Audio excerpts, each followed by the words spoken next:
This is how we know what love is, John writes in 1 John 3:16. Jesus Christ laid down his life for us. You want to know the ultimate definition of love, the ultimate expression of love? You look to Jesus, the example of his life. He laid down his life for us, in our place, for our benefit. And we ought to lay down our lives for our brothers and sisters. When you think about what does it mean to lay down your life, again, the ultimate would be, pardon me, I would sacrifice my life for your benefit. I think in some ways, it seems, if the moment occurred and I had to choose, would I actually literally lay down my life for your benefit? Yikes, you better be pretty important to me in order for me to say yes to that. For my wife, my kids, my grandkids, dear friends, yeah, I would do that. I'd give my life up for them, especially at this point in my life. Here's a difficulty with that. Because if you back that down from, that's the ultimate. I don't think there's any bigger way to lay down my life.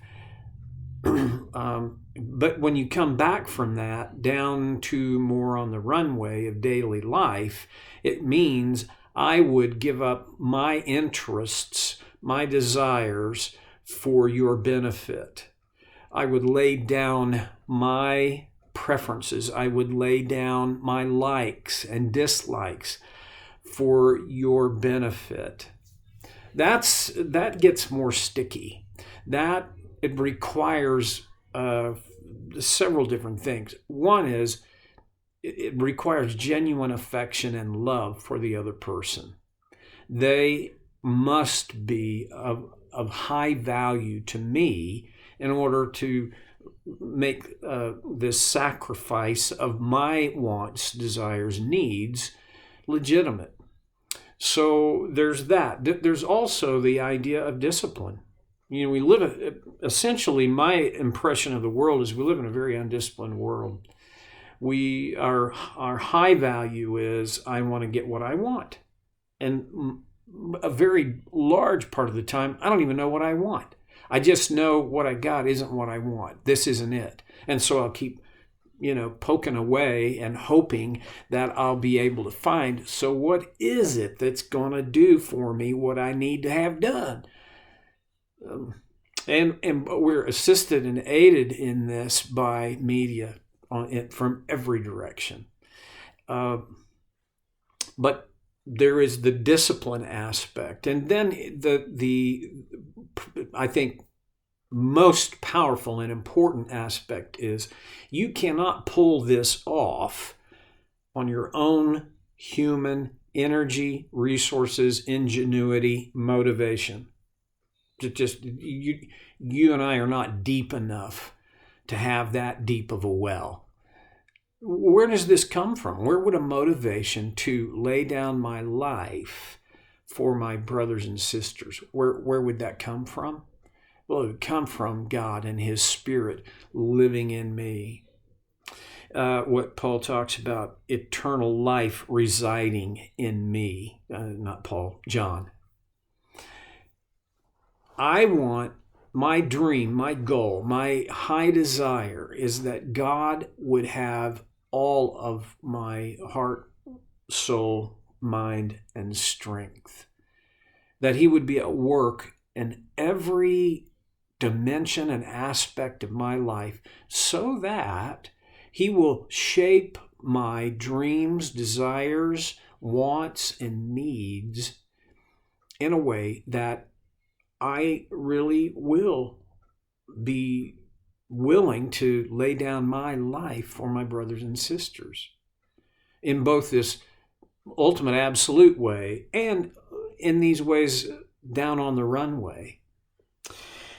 In verse 17, John goes on, if anyone has material possessions and sees a brother or sister in need but has no pity on them, how can the love of God be in that person? Dear children, let us not love with words or speech, but with actions and in truth. John does essentially what I tried to do just a moment ago when he goes out of the ethereal clouds of this noble, godly, philosophical lay down your life down to the runway of, hey, I've got something that you need. How can I help you?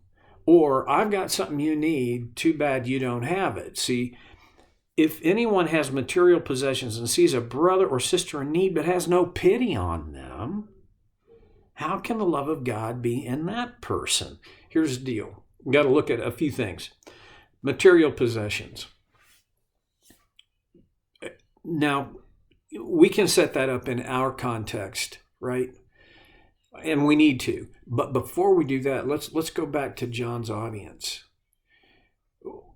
In century 1, there was a tiny, some people say there was no middle class. Either you were rich or you were poor.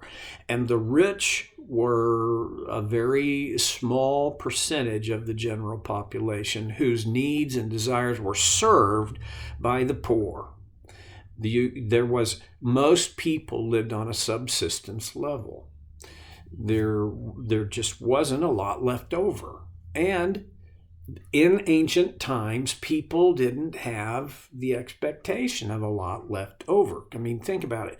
Just in terms of your basic needs, food, you bought what you needed for the day. There was no way to preserve it. There were no preservatives. So like bread, it lasted a little while and then it got hard and then it got moldy. You didn't trot down to the, grocery store and buy a bag of sliced bread that would last a long time if you kept it in the proper storage. Same with meat, same with vegetables and fruit, nuts. Everything had a shorter shelf life. So when Jesus said in the model day, give us today our daily bread, he was reflecting on the habits, the pattern of life. You got what you needed for today. And it did you little good to worry about, I should buy, more than I need for today, so I'll have it for tomorrow. Go back even a little bit further to the days of manna in the wilderness. It's very interesting to me. God gave Moses this quantification thing, and people were to gather a homer, and if you did, you had enough. Those who gathered more than they needed, they didn't have more than they could use, and it's just, we don't live in a world where we have what we need.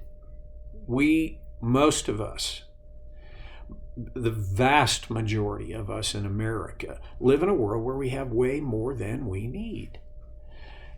In John's day, the recipients of this letter, the people who he knew and loved, were basically on a subsistence level.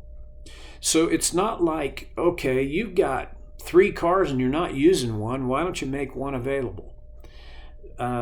It's not like, okay, you've got a 4-bedroom house and you don't use one of the bedrooms. A lot of those people had a 1-room house. They cooked outside. If you've been to the third world, you get a glimpse into what ancient life was probably like on a daily basis. And so to these people, John says, if anyone has material possessions, and he's not saying abundance of material possessions. This is important because he's not just saying, okay, all you rich folks, all you people have way more than you need. No, he's saying, if you've got material possessions, well, that was pretty much everybody. They're different, I have less or more than the next guy, but we've got material possessions. Okay, so he is addressing everybody. To me, that seems important. And then he says, if anyone has material possessions, sees a brother and sister in need. You see people in need quickly. I tend to see what I'm looking for. I mean, that's just duh, but it really is psychologically true. If I'm not looking for it, I'm probably going to miss it. And John writes, if you see a brother or sister in need. Now, that could be just your field of vision. Within your field of vision, you discover someone who has a need, and that will happen. However, if I am not somehow sensitive to the fact that there could be someone out there in my field of vision with need, I'll miss them altogether. This assumes that I'm going to be in relationship with other people, and if I see them in need, it's because I'm alert to the fact that there are people in my field of vision who have needs. Okay, I'm not accusing you, I'm just reflecting on my own life. I can get so buried into my world, the demands of my life, the expectations of my life, what I expect of it and what I believe others expect of me, that I get this tunnel vision. And I don't even see anybody that has a need until they are so much here in my face that I can't see around them. And I don't want to be that way. And I think if in order to see a brother or sister in need, I have to have my heart and mind open to the fact that people in my world are going to have needs. Now, so there you go. And then he goes on to say, if anyone has material possessions and sees a brother or sister in need, but has no pity on them. Now, pity generally is an emotional response. Boy, I feel sorry for you. If I have material possessions and I see a brother or sister in need, and when I see them, I feel like, oh, that's too bad. Is that truly pity? Well, maybe, but that's not what John is talking about here. I mean, it's obvious that John's talking about pity that moves us to some kind of action to meet the need or to address the need, at least, of the person that we see with the need. This, I believe, is a difficulty for most American Christians. Number one, we don't live in an obviously needy world. Most of us live in neighborhoods where people are not discernibly needy on a material possessions level. And John kind of contextualizes this. This is not so much the emotional and spiritual needs of a brother or sister. This is a material need. Because if we have material possessions, that's where he's setting this thing up. We don't live in a neighborhood where there's a lot of material needs that we know of, that we can obviously see. And our churches are usually not in neighborhoods where there are these graphic, easily seen, hard to deny physical material needs. So we have this generalized pity for a world where the other people have needs. And I'll throw another couple of bucks in the offering plate. Maybe somebody can do something for them. I don't think that's what John is talking about, although I do think it's a smart thing to put a little extra in the offering bucket and for the church to reach out to the needs of the community around. But I think what John is talking about here is a personal involvement with people who have needs. You see, the love of God simply cannot be present and expressed in the life of a person who is unmoved by the material needs of other people. We're going to talk about what that might imply and look like next time on Soul Care with Stevie Boy.